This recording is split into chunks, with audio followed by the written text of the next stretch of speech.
Building my wife a planter box using all reclaimed wood.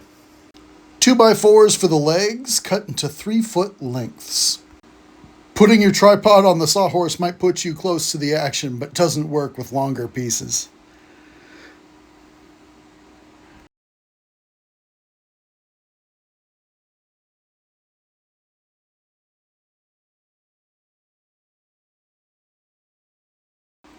There, that's better. Hey, where's my helper? 2x8s for the sides, cut into 2 4-foot sections and 2 foot sections per side. Pro safety tip, make sure your helper is pushing the wood at the same speed as you, or else you'll twist the blade and get kickback. I'm starting by attaching the legs to the longer side of the garden bed. You'll notice I'm using 2.5-inch deck screws, and that's because I don't want them to go all the way through the wood and come out the other side. I'm putting the legs slightly in from the sides, and that way, when I put the sides in, I'll get a nice flush fit. Because this is reclaimed wood, it's a lot like working with Legos without the instructions. Does that make me a master builder? Everything is awesome. But it's just definitely a case of measure twice, cut once. It was right about this point I realized I wish I had a third hand, and then I remembered I had the tool for the job. So I went inside and grabbed that clamp. Not only am I attaching the boards to the legs, but I'm also attaching the boards to each other.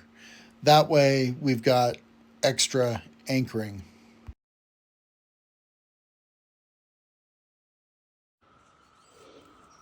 I think that looks like a planter box to me. Wait a minute. I know what's wrong with it. It got no bottom in it. Or not actually plan that way because I wasn't sure exactly what this distance was going to be on the inside, because these are all different, slightly different size boards that I had to sort of puzzle together. But now I can measure from the inside here and make some cross beams. Remember to leave some gaps so the water can fall through. Okay, now we're ready to make some cuts. And since you guys made fun of my power saw last time, and nah, just kidding. But we are going to use a circular saw for this job here. The ideal measurement in this case turned out to be about 24 1/8. It was actually slightly wider at one side than it was at the other because, again, these are pieces of reclaimed wood. One of the 2x8s was actually 2x8, or like 1 7/8 by 7 7/8, and the other one was more like 1 3/8 by 7 3/8. And even after I cut it, I had to eyeball it and trim it up a little bit. Let's take a break and enjoy this lizard. He was just doing push-ups, but now he's just hanging out on the wall. Lizard on the wall. Hanging out. There he goes. Woo! So here I am putting on the cross beams as we go across. This is going to create a base. And remember, you want to make sure that there's enough space in between the boards that the water will run through, but not enough space that gravity is going to pull that dirt right out. All right, let's see how we will look here. Does it look like a planter box yet? I think it does.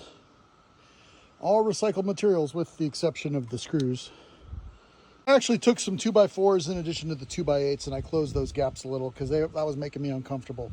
But now we're going to put the landscape cloth. Now, normally in landscaping, this is more of like a weed barrier to keep the weeds from sprouting up into your garden bed. But in this case, this is also providing a little bit extra support for the dirt while also allowing the water to flow through those gaps at the bottom of the planter box. There you have it, folks. Right here. Easy access right over the deck. Next up is going to be taking care of this little area. I want to turn that all into a garden right there. Grow some pumpkins and some other stuff. It's almost time to plant pumpkins. So this 4x2 by roughly 15 or 16 inches planter box took roughly 200 quarts of dirt, potting mix and potting soil and stuff. Surprisingly, it wasn't that hard at all. They're little seedling starters. Not every single plant took, but we're going to transplant some of these in here. You can see which way the window was facing because they're all growing towards the window, where the window was. These little starters are pretty easy. All you got to do is like squeeze this little guy from the bottom, and boom, the whole plant just comes out. You make a spot for it, and you plant it.